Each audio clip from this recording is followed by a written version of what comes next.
14, muito bem. Só que nós não terminamos, né? Capítulo 14. Vamos clicar aí, por favor. E o capítulo 14, que nós vimos, fala das 3 últimas mensagens que Deus tem para a humanidade. Quem lembra das 3 mensagens? Temei a Deus da glória. Isso, esse é o segundo. Temei a Deus da glória. Caiu a glória.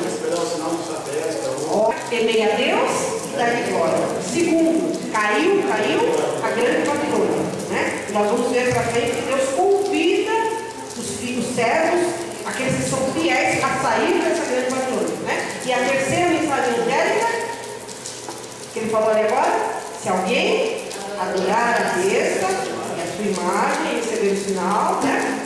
É assim, então pode clicar aí, doutor. Agora eu coloco ali para vocês verem. Então, são as 3 mensagens, as últimas mensagens que Deus tem para o seu povo antes da sua volta. E nós paramos exatamente no versículo 12. Vamos relembrar. Versículo 12, então. Versículo 12, então, vamos relembrar. Aqui está a perseverança dos santos que obedecem aos mandamentos de Deus e permanecem fiéis a Jesus. Isso. Algumas traduções aí, ao invés de perseverança, fala paciência. Aí está a paciência ou a perseverança dos santos. Algumas pessoas dizem: Jesus não vai voltar, não. Minha avó, meu avô, os antepassados já falavam isso. Mas o povo de Deus é paciente, é perseverante. Tá? Isso, assim diz a Bíblia. Eu acho esse aqui um dos textos mais vitais para aquelas pessoas que estão em dúvida em saber qual é a igreja verdadeira. Está aí o segredo. Jesus fala, não é segredo nenhum. Qual é a igreja verdadeira? A que guarda os mandamentos de Deus e tem a fé em Jesus. Olha só. É fácil.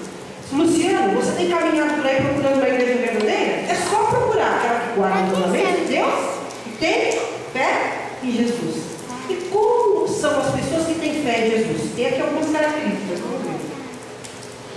Olha só. Eles aceitam os ensinamentos de Jesus. Dizer aí fora que aceita Jesus é fácil, né? Tanta gente fala, carrega na camiseta lá escrito Jesus, carrega um crucifixo, não é? Ou então uma tatuagem, né? Com uma cruz, falando que ama Jesus, mas aceita os seus ensinamentos? Quem tem fé em Jesus aceita também os seus ensinamentos. Não só diz que aceita Jesus, aceita aquilo que Jesus deixou para nós também. Essa é uma das características, né? A outra, eles aceitam a Bíblia inteira. Não só o Velho Testamento, como os judeus, né? E não só o Novo Testamento, como muitas das igrejas cristãs aí fora. Aceita a Bíblia inteira. Porque a Bíblia inteira é a palavra de Deus. Jesus, quando esteve aqui na terra, ele reconheceu, né? Ele afirmou que aquelas pessoas que escreveram a Bíblia estavam inspiradas por Deus. Pode falar, Cláudia. No meu serviço tem gente de denominações que pregam só o Novo Testamento, outros só o Velho.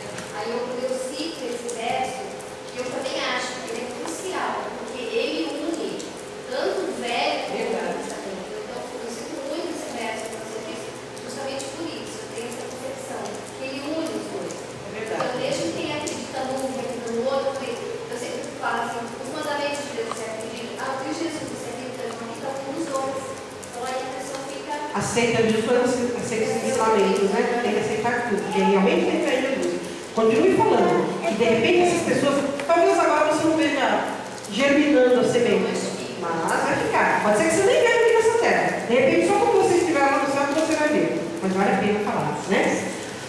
Quem tem fé em Jesus também não negligencia, estuda os livros de Apocalipse e de Daniel. São 2 livros proféticos e talvez um pouquinho difícil de compreensão, precisa ser estudado. Mas, como nós vimos, não são livros selados. Nós estamos no fim. Foi escrito para essa época. Quem tem fé em Jesus acredita e estuda, como nós estamos fazendo aqui.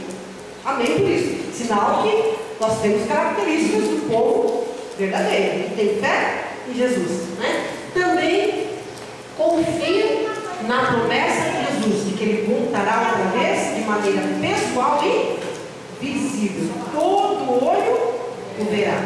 Não é com o olho da fé, não. Todo olho verá mesmo. Nós vamos ver Jesus voltando, né? Infelizmente, quem não estiver preparado vai poder ter essa visão maravilhosa, né? Vai ser algo assim terrível para esses.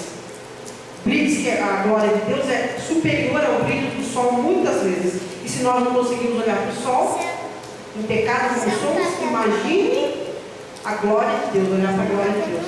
Então, os fiéis vão ser transformados. E esses que não forem transformados não vão poder ver, infelizmente, né? Mas vamos continuar. Versículo agora de 13, né? Vamos ver?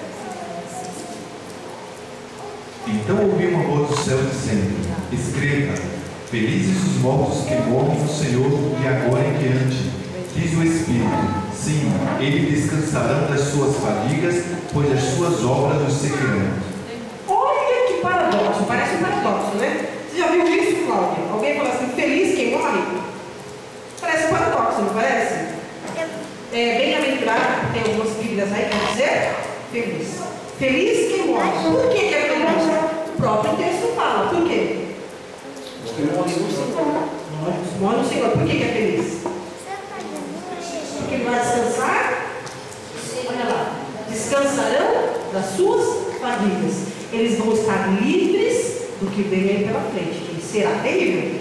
Só com a ajuda de Deus mesmo. Quem descansar antes vai estar livre dessa situação, se estiver esperando Jesus. Então, para o fiel, a morte é uma bênção, né? Então, se por acaso nós tivermos algum querido, versículo 14 agora.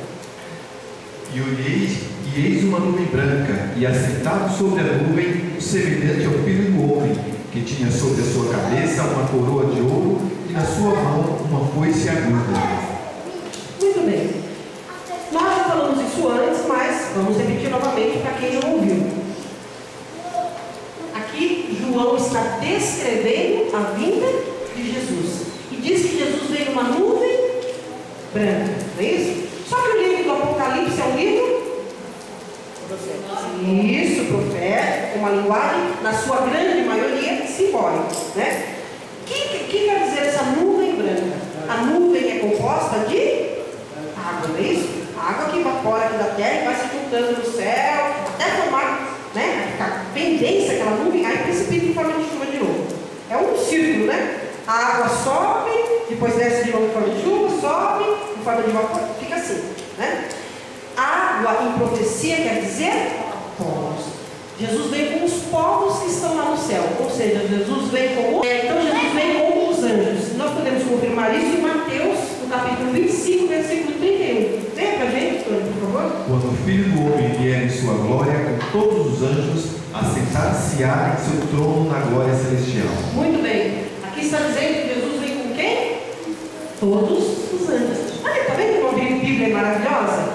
Nós lemos um trecho, está lá de forma simbólica, e aí a gente vai lá em outro trecho que fala do mesmo assunto, e aí esclarece para a gente. Jesus veio com nuvem? Não. Jesus veio com anjos. Que maravilhoso, né? E aí diz que Jesus ele está com uma coroa. Coroa, normalmente, nós vimos, é símbolo de realeza. Realmente, Jesus veio como o rei dos reis, não como o inocente bebê, mas ele também veio como vitorioso. Então essa coroa aí também é símbolo de vitória. Está dando para mim? O que é que Jesus tem na mão? Olha só. Mas Jesus não veio para salvar, ele veio com uma foice? Olha que estranho. Por que será que ele veio com uma foice? Para que serve a foice? Oi? Salvar, para cortar, né? O que ele vai vir cortar? O texto a seguir nos diz, vamos ver. Versículo 15. E outro anjo saiu do templo, clamando com grande voz ao que estava sentado sobre a nuvem: lança a tua foice e cega. A hora de cegar te é vinda, porque já a seara da terra está madura. Muito bem. Jesus veio colher os frutos, né? Cortar a seara quando ela estiver madura. Ou seja, que é quando a seara vai estar madura. É fácil saber quando a seara está madura. Jesus falou que ele vai voltar e vai ceifar quando a seara estiver madura. Aí nós vamos num outro texto lá em Mateus capítulo 24, versículo 14, que diz como é que a seara vai estar madura. Vamos ver. E este evangelho do reino será pregado em todo o mundo como testemunho a todas as nações, e então virá o fim. Quando é que a seara vai estar madura? Isso, quando o evangelho foi pregado em todo o mundo. Então qual é a nossa obrigação? Aprendendo aqui, o que a gente tem que fazer? Levar adiante, pregar o evangelho. E quando esse evangelho for pregado em todo mundo, a seara vai estar madura. O povo vai estar maduro para escolher a decisão que quer tomar, ao lado de Cristo ou ao lado da besta, adorando a sua imagem e aceitando o seu sinal nas mãos e na testa, como diz o texto, né? Oi, pois não. Posso falar uma coisa? Pode falar, claro. Interessante nesse versículo está escrito: e este evangelho do reino será pregado em todo o mundo. Não é qualquer reino? Não é qualquer reino? Não é qualquer evangelho? Não é qualquer evangelho. É este evangelho do reino. É esta palavra. Certo? As pessoas aí pregam qualquer evangelho, né? Mas não é qualquer evangelho. Qual evangelho que é? Tem alguns que são igual a nós. É este que prepara a gente para a volta de Jesus. Isso! Aí, a irmã tem nas mãos, olha lá. O evangelho do reino. Como está escrito ali. Não como as pessoas querem interpretar ou como convém a elas. Né? Continuando então, versículos. Agora nós vamos ler de 16 ao 20 que fala do mesmo assunto. Assim, aquele que estava sentado sobre a nuvem passou sua foice pela terra, e a terra foi ceifada. Outro anjo saiu do santuário do céu, trazendo também uma foice afiada. E ainda outro anjo, que tem autoridade sobre o fogo, saiu do altar e bradou em alta voz àquele que tinha a foice afiada: tome sua foice afiada e ajunte os cachos de uva da videira da terra, porque as suas uvas estão maduras. O anjo passou a foice pela terra, ajuntou as uvas e as lançou no grande lagar da ira de Deus. Elas foram pisadas no lagar, fora da cidade, e correu sangue do lagar, chegando ao nível dos freios dos cavalos, numa distância de cerca de 300 quilômetros. Muito bem. Jesus vai separar os seus, né? Depois ele vai pegar as uvas e vai lançar no lagar. Essas uvas serão destruídas. Ou seja, essas uvas aqui na verdade estão representando quem? Os ímpios, os perdidos, né? Eles vão ser lançados dentro da cidade. É isso que está escrito ali? Fora da cidade. Onde é a cidade? Lá em cima, né? Eles vão ser lançados fora. Eles não vão estar lá. Eles vão ser destruídos aqui mesmo, né? E ver quantos litros tem o nosso corpo. Alguém sabe que sangue tem o nosso corpo? Quantos litros de sangue? O sangue, apenas 5 ou 6 litros. Agora imagine aqui, gente, olha. O sangue dos perdidos vai percorrer, aí fala estádios, né? Não sei quantos estádios falaram na tradução de vocês, né? Representa, na verdade, 300 quilômetros. Ou seja, mais ou menos, né? Um pouquinho menos que a ida daqui a São Paulo e a volta. Imagine um recipiente desse tamanho. Aí da São Paulo e a volta. Imagine um recipiente desse tamanho, na altura dos freios dos cavalos. Onde fica o freio dos cavalos? Na boca, né? Então um cavalo, a boca do cavalo é muito daqui, meu mesmo? Não. Por aqui, né? Ou na minha cabeça, seja por aqui, né? Mais alto? Depende do cavalo, né? Mas assim, normalmente esses cavalos são de batalha, não são os pequenininhos. Nessa época, os cavalos eram maiores também. Agora imagina, gente, o sangue dos perdidos vai ser uma quantidade tão grande que Deus fala aqui que vai ocupar como se fosse um recipiente de 300 quilômetros na altura dos freios do cavalo. Olha quanta. Imagina, a gente só tem 5 ou 6 litros. Olha quantos litros não precisa para preencher um recipiente como esse. A Bíblia fala, infelizmente, que os perdidos são um número muito maiores do que aqueles que querem caminhar por aquele caminho estreito. Infelizmente, a maioria estará perdida. Olha que nós estamos hoje, um grande número? Não.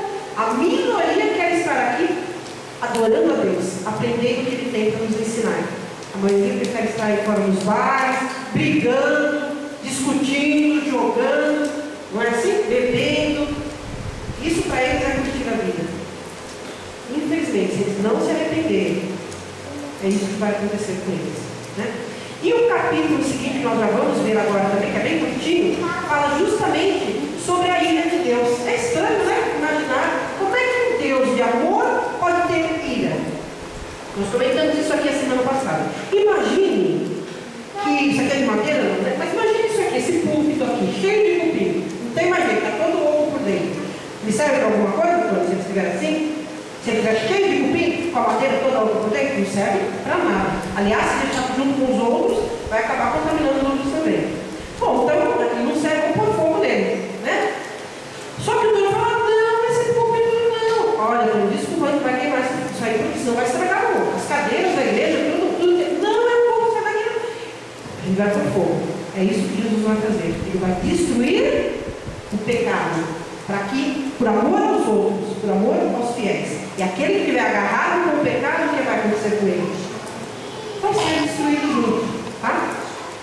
Deus é amor, mas ele também é justiça.